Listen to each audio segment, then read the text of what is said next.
할렐루야. 17세기 네덜란드의 유명한 화가 렘브란트는 자화상을 많이 그린 화가로 유명합니다. 자화상이라는 게 자기를 그린 그림이잖아요. 이분이 44년 동안 그림을 그렸는데 무려 80점의 자화상을 그렸습니다. 그의 자화상은 10대 중반부터 사망하던 시기까지 다양한 모습을 담고 있습니다. 젊은 시절에 그림으로 부와 명성을 얻었던 렘브란트는 삶의 후반기에 이르러서는 경제적으로 파산을 하고 또 가정적인 불행, 아내와 막내 아들을 잃어버리는 그런 어려움을 겪게 됩니다. 이런 그의 자화상들에는 이런 삶의 현실이 변한 그 과정들이 고스란히 드러나 있습니다. 특히 렘브란트는 성서를 주제로 하는 성화들을 많이 그렸는데 재미있는 것은 어떤 성서의 사건들을 그릴 때 그 안에 자기의 얼굴을 그려넣는 겁니다. 그래서 자기가 이런 죄인이다 이런 걸 그림을 통하여 보여주는 거예요. 예를 들면 돌아온 탕자 이 성화에서는 자기의 얼굴을 탕자의 모습으로 그려넣습니다. 그리고 빌라도의 법정이라는 제목의 그림에서는 예수님을 십자가에 못 박으라고 고함치는 그 유대인 패거리들 가운데 한 사람으로 자기를 그려넣었습니다. 순교자 스데반이라는 그림에서는 스데반을 향해서 돌을 던지는 성난 군중 속에 있는 한 사람을 자기의 얼굴로 그려넣었습니다. 이런 그림을 통해서 그는 이렇게 외친 겁니다. 주님, 저도 그 자리에 있었습니다. 나도 그 죄인 가운데 한 사람입니다.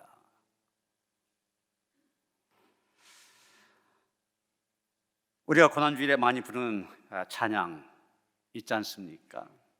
거기 너 있었는가 그때에 주가 그 십자가에 달릴 때 오 때로 그 일로 나는 떨려 거기 너 있었는가 그때에. 렘브란트는 예수 그리스도를 십자가에 못 박으라고 외치는 무지하고 뻔뻔해진 군중 그 속에 자기가 있었음을 그림으로 고백합니다.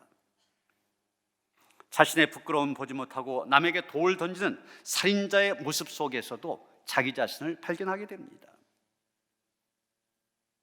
아버지를 고약하고 탕자, 아버지의 품을 떠났던 그 탕자 속에서도 자기의 모습을 본 것입니다.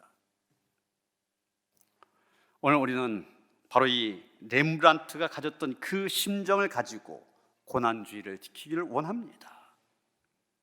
우리 역시 하나님의 사랑으로 택함받아 하나님의 자녀가 되었지만 경건하지 못한 우리는 바울의 고백대로 마음은 원이로되 육신이 약하여서 우리 역시 렘브란트와 똑같이 죄의 현장에 있었음을 고백해야만 됩니다. 교회는 오늘을 고난주일 또는 종려주일로 지키며 예배를 드립니다. 그런데 이 고난주일과 종려주일, 이 두 기념주일은 서로 상반되는 의미를 갖고 있습니다. 이런 종려주일이 상징이 뭡니까? 예수께서 나귀를 타시고 예루살렘에 입성하실 때 수많은 군중들이 종려나무가지를 흔들며 외칩니다. 호산나 다윗의 자손이여 찬송하리로다. 주의 이름으로 오시는 이여 가장 높은 곳에서 호산나 함성을 지르는 모습 우리가 생각하게 되죠. 만왕의 왕으로 세상을 구원하기 위해 오신 승리자의 당당한 모습, 이게 종려주일의 모습입니다. 금방이라도 마음만 먹으면 세상을 뒤엎을 기세로 예루살렘에 입성하신 예수님 앞에는 종려나무가지를 흔드는 군중들, 겉옷을 그 앞에 깔아드리는 사람들로 가득 찼습니다. 거기에 비해서 고난주일의 상징은 무엇입니까? 예수께서 겟셋마네 동산에서 피땀 흘리시며 기도하신 모습입니다. 빌라도의 법정에 끌려가셔서 무지막지한 가죽 채찍으로 매를 맞아 온몸이 찢어지고 터지는 흉측한 모습입니다. 십자가 짊어지고 갈보리 산에 오르면서 지쳐 넘어지고 쓰러지고 또 쓰러지는 그런 모습입니다. 십자가에 매달리셔서 마지막 피 한 방울, 물 한 방울까지 다 쏟으시면서 나의 하나님, 나의 하나님, 어찌하여 나를 버리시나이까 부르짖는 예수님의 모습, 이게 바로 고난주일의 모습입니다. 그런데 여러분, 이 예수님의 고난과 밀접한 관계를 맺고 있는 인물이 하나 있습니다. 바로 가룟 유다입니다.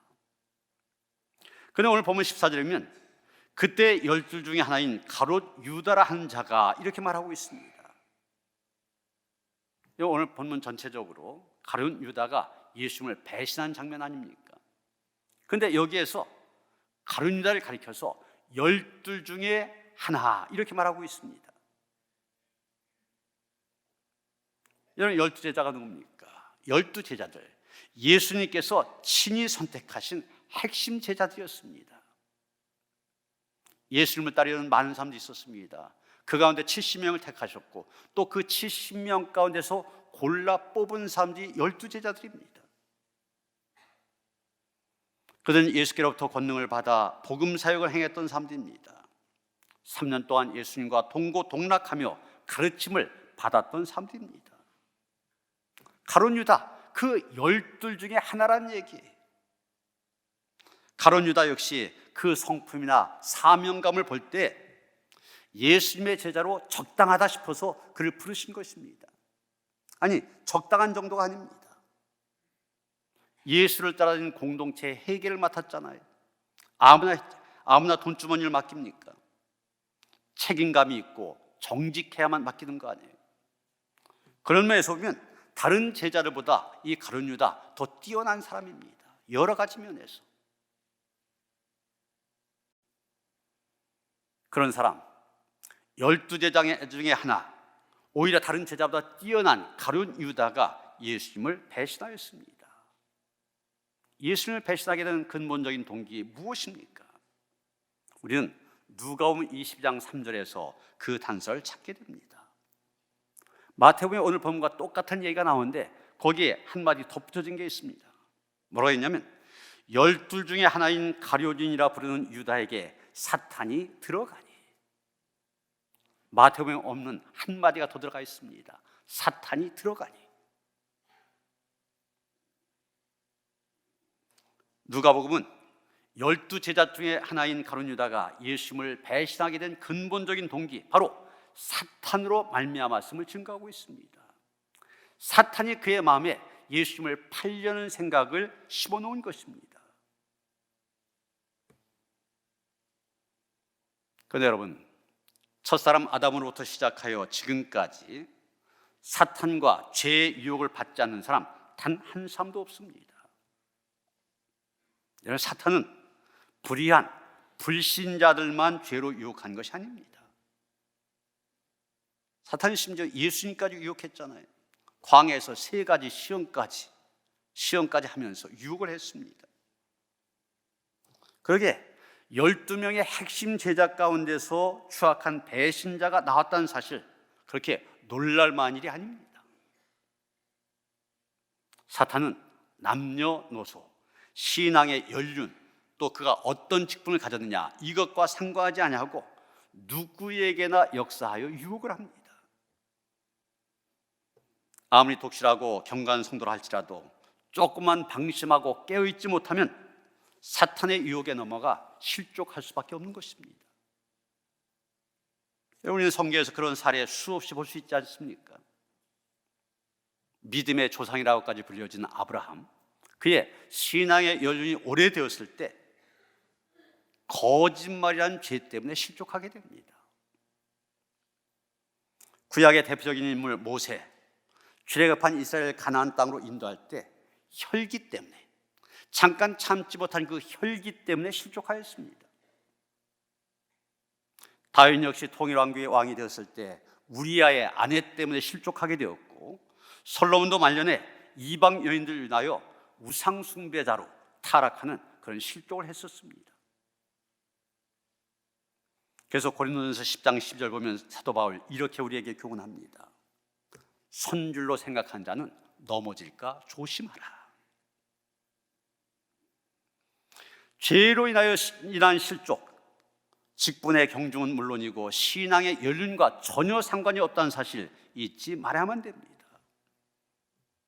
오히려 죄의 유혹이라고 하는 것 항상 우리 가운데 존재한다는 사실 잊지 말고 늘 깨어서 죄를 대적하는 지혜로운 성도들 되어져야만 됩니다. 본문 15절에 보면 가룟 유다는 대제사장들에게 가서 내가 예수를 너에게 넘겨주리니 얼마나 주려느냐 흥정하는 것을 보게 됩니다. 이 말씀은 지금 가룟 유다가 물질에 대한 욕심이 많았던 사람임을 알려주고 있습니다. 그런데 여러분, 오늘 본문 조금 앞에 6절서부터 13절까지 보면은 마리아가 향유를 담은 옥합을 깨뜨려서 예수님의 머리를 닦아드리는 그런 얘기가 나옵니다. 그리고 중간에 다른 이야기가 나온 다음에 가룟 유다가 배반한 이야기가 나옵니다. 그래서 마태는 이 마리아와 가룟 유다를 비교하려고 한다. 그래서 이 둘을 비교한 이야기를 많이 합니다. 먼저 마리아에 대해서 우리가 생각해 보죠. 마리아는 주님께 은혜를 많이 받은 그런 여인이었습니다. 그녀의 가장 큰 은혜, 오빠 나사로가 중환병에 걸려서 죽게 되었는데 죽은 지 나흘이나 된 나사로 예수님께서 다시 살려주셨습니다. 나사로가 집안의 기둥이었는데 그를 살려주신 주님의 은혜를 이 마리아는 생각할 때 그 무엇을 드린다 할지라도 아깝지 않았습니다. 마리아는 그 은혜가 너무 감사하고 고마워서 자기가 가장 아끼던 향유 한 옥합을 주님께 가지고 와서 아낌없이 바쳤던 것입니다. 마리아는 지금 사람들에게 자기 믿음이 이렇게 좋다 과시하기 위해서 헌물한 것이 아닙니다. 주님의 은혜 너무 감사하여 바친 것입니다. 우리가 하나님 앞에 헌금할 때 어떤 자세로 바쳐야 되는가 우리는 여기에서 배우게 됩니다. 우리가 주님 앞에 헌신하거나 봉헌할 때 반드시 명심해야 될 것은 내가 주님께로부터 받은 은혜 만분의 1이라도 갚는다, 이런 마음으로 할 때 하나님께서 기뻐 받으시는 것입니다. 지금 마리아가 그랬습니다. 주님에 대한 감사, 주님에 대한 사랑 때문에 자신이 소중하게 간직하고 있던 향유 옥합, 그것을 깨어서 예수님의 머리와 발에 부었습니다. 여러분, 여기서 우리가 보는 것, 사랑은 계산하지 않는 거라고 하는 것입니다. 사랑은 최고의 것을 주고 싶어 한다는 것입니다. 사랑은 값도 따지지 않습니다. 사랑으로 하는 헌신이었기 때문에 마리아, 주님께 최고의 것을 드렸습니다. 사랑이 그런 것입니다. 값을 묻지 않는 것입니다. 그리고 사랑은 항상 미안한 마음을 가지고 있습니다.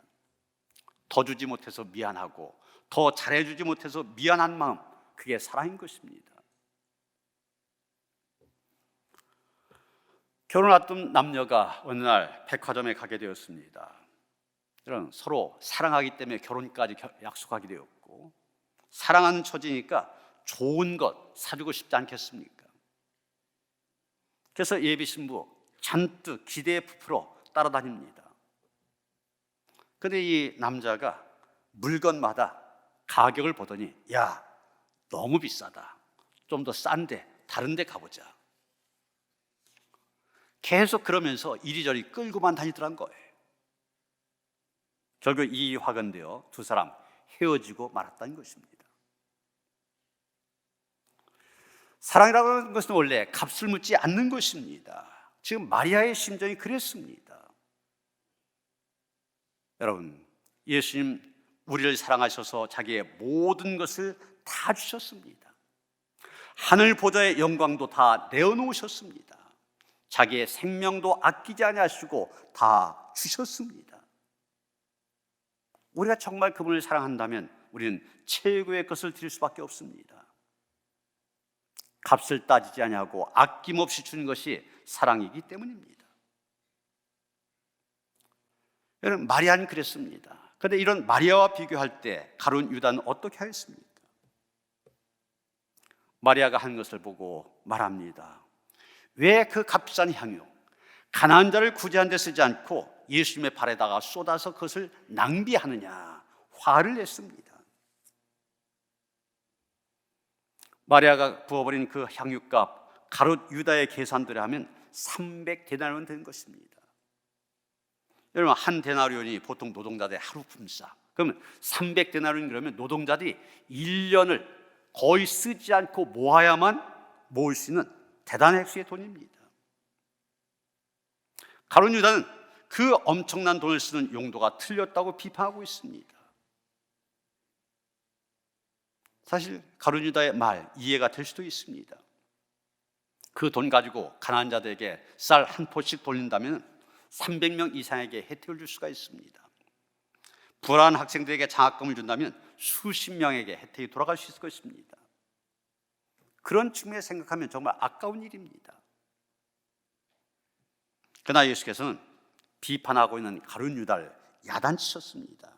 본문 바로 앞에 11절 보시면 가난한 자들은 항상 너희와 함께 있거니와 난 항상 함께 있지 아니하리라 그러셨습니다. 예수님을 향한 사랑이 구제보다 앞선 것입니다. 그런데 가룟 유다는 욕심이 많은 사람이었습니다.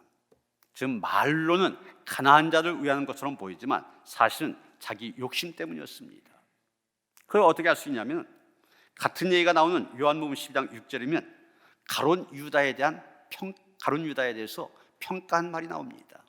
지금 이 말에 대해서 뭐라고 했냐면 이렇게 말하면 가난한 자들 생각함이 아니요 그는 도둑이라 돈꾀를 맞고 거기 넣는 것을 훔쳐가미러라 이렇게 말하고 있습니다. 이런 가룟 유다를 생각하면 이런 상황을 설정할 수 있을 겁니다. 만약 마리아가 그 향유를 예수님 일행을 해서 바쳤다. 그럼 가룟 유다가 어떻게 했겠습니까? 회계를 맡았으니까 당연히 300데나리온에 팔았겠죠. 그리고 장부에는 250데나리온 쓴 거로 하고 아마 50데나리온은 인마이 포켓, 자기 주머니에 집어넣었을 것입니다. 그런데 지금 상황이 어떻습니까? 마리아의 별난 믿음 때문에 인마이 포켓을 못했습니다. 자기가 손해났다는 생각 때문에 화가 난 것입니다. 이것이 결국 은 30에 예수님을 팔아넘기는 배신행위로 이어진 것입니다. 여러분, 우리는 이런 가룟 유다의 행보 속에서 나 자신을 볼 수 있어야만 됩니다. 가룟 유다야 그 모습이 바로 우리의 자화상이 되어져야 한다는 것입니다. 우리 역시 물질에 대한 욕심 때문에 세상의 이런저런 것에 대한 욕심 때문에 주님을 배반하는 자리에 있지 않느냐는 것입니다. 바로 그 자리에 내가 있는 것은 아니냐. 어제 신문에 보니까 지금 파키스탄이라는 나라 경제가 붕괴될 정도의 위기에 있다 보니 사람들이 굉장히 어렵습니다. 그래서 남부 키리치에서 구호품을 준다고 그러니까 600~700명 되는 사람들이 좁은 그 보급소에 모여들었습니다. 이태원에서처럼 이 사람들이 쓰러지면서 압사 사고가 일어나서 12명이 사망을 했습니다. 그런데 파키스탄 곳곳에서 그런 일이 일어난다는 거예요. 지난달 말에도 곳곳에 무료 밀가루 배급소에서 이런 압사 사고가 일어났는데 북서부 지역에서 8명, 동부 펀잡 지역에서 3명, 총 11명이 무료 그 배급품을 받으려다가 압사 사고를 당했다는 겁니다. 이 사람들 살기 위해서 먹을 것을 위해서 얻기 위해서 선택했는데 그것이 죽음이라고 하는 결과로 이어졌습니다. 우리가 살아가면서 이런 잘못된 선택이 잘못된 결과로 이어진 건 너무 많이 있습니다. 잘못된 선택에 대한 값을 치르게 되어 있습니다. 그때 해야 할 일이 무엇입니까? 또 다른 잘못된 선택을 하는 것이 아니라 회개해야 되는 것입니다. 돌아와야 되는 것입니다. 그런데 지금 가룟 유다 그걸 못한 겁니다. 사실 12명의 제자가 있었는데 가롯 유다만이 죄를 지은 것이 아닙니다. 오늘 본문 뒤에 56절이면 예수님이 로마 군병들에게 잡히게 되니까 제자들이 다 예수를 버리고 도망하니라 이렇게 말하고 있습니다. 다 합니다. 12명 중에 한 명도 빠지지 않고 다 도망쳤어요. 69절 이하의 말씀 보면 가장 신임받는 제자라고 했던 베드로도 3번씩이나 예수님을 부인했습니다. 마지막엔 저주까지 하면서 부인하였습니다. 그런데 여러분, 나중에 보면은 제자들 다 훌륭한 주님의 일꾼들이었습니다. 그런데 가롯 유다만 자살로 자기의 인생을 마감하였습니다. 우리가 여기서 한번 생각해야 되는 거, 이런 차이가 어디에서 왔냐는 겁니다. 똑같이 죄를 지었는데 어떻게 이런 결과가 왔을까? 이유는 다른 거 아닙니다. 회개했느냐, 회개하지 아니하느냐, 이것이 그런 결과를 가져온 것입니다. 유다도 자기의 잘못한 것 깨달았습니다. 그래서 그것을 되돌리려고 노력했습니다. 은 30냥 가지고 다시 대제사장 찾아가서 그들에게 돌려주었습니다. 그러나 그는 그 이후에 또 한 번 잘못된 선택을 했습니다. 잘못했다는 걸 깨달았으면 자기가 판 예수님 찾아가서 용서를 빌었어야 되는데, 회개했어야 되는데 그걸 하지 않았습니다. 용서를 비는 대신에 스스로 목을 매달아 자살하고 말았습니다. 잘못을 깨달았다면 자기가 봤던 예수님 찾아가 반드시 용서를 구했어야 됩니다. 왜 그렇습니까? 예수님 자신이 바로 그런 사람들 위해 이 땅에 오셨기 때문입니다. 예수님은 잘못된 선택, 나쁜 선택을 한 사람들, 즉 죄인들을 찾기 위해서 보내심을 받은 분입니다. 그래서 마가복음 2장 17절이면 예수님께서 이 땅에 왜 오셨느냐, 오신 목적을 이렇게 얘기하고 있습니다. 건강한 자에게는 의사가 쓸데없고 병든 자에게라야 쓸데있느니라. 나는 의인을 부르러 온 것이 아니요 죄인을 부르러 왔노라 하시니라. 죄인을 위해서 오셨습니다. 죄인을 구원하시기 위해서. 뉴욕 박물관에 가면 유대인 전통관이 있는데 거기에 가죽장갑 하나가 진열이 되어져 있습니다. 평범한 가죽장갑인데 의미가 있는, 스토리가 있는 가죽장갑입니다. 이 장갑은 이스라엘의 기관원인 피터 말킨이 끼고 있던 장갑입니다. 이 말킨이라고 하는 사람은 아히만, 유대인들 600만 명이 나는 유대인들을 학살했던 장본인, 그래서 전쟁 후 맨 먼저 처형되어 마땅한 원흉이었던 사람입니다. 그런데 이 사람이 아르헨티나로 도망을 쳤습니다. 그래서 숨어 삽니다. 그런 사람을 1960년 3월 11일 말킨이 그를 체포하게 되는데, 그를 체포할 때 끼었던 장갑이 바로 이 장갑입니다. 아이만, 너무나 악독한 인간. 그래서 그 아이만을 맨손으로 잡기에는 너무 더러운 인간이다.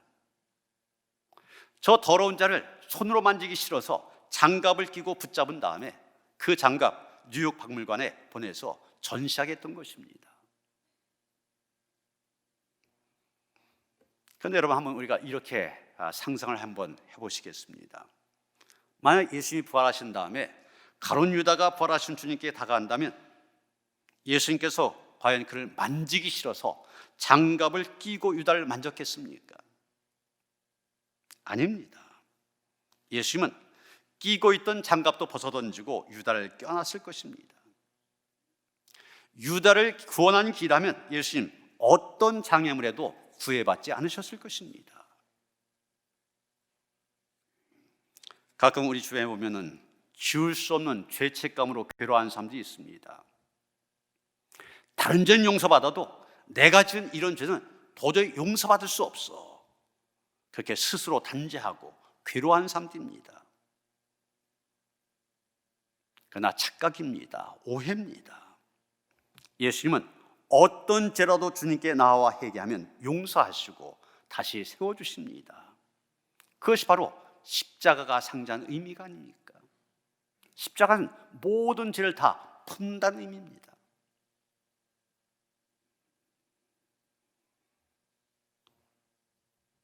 영국 런던 템플교회 요셉 파커 목사님에게 한 회의론자, 무신론자가 물었습니다. 목사님, 예수라고 한 사람이 가룟 유다를 제자로 삼았다는 사실에 대해서 어떻게 설명하시겠습니까?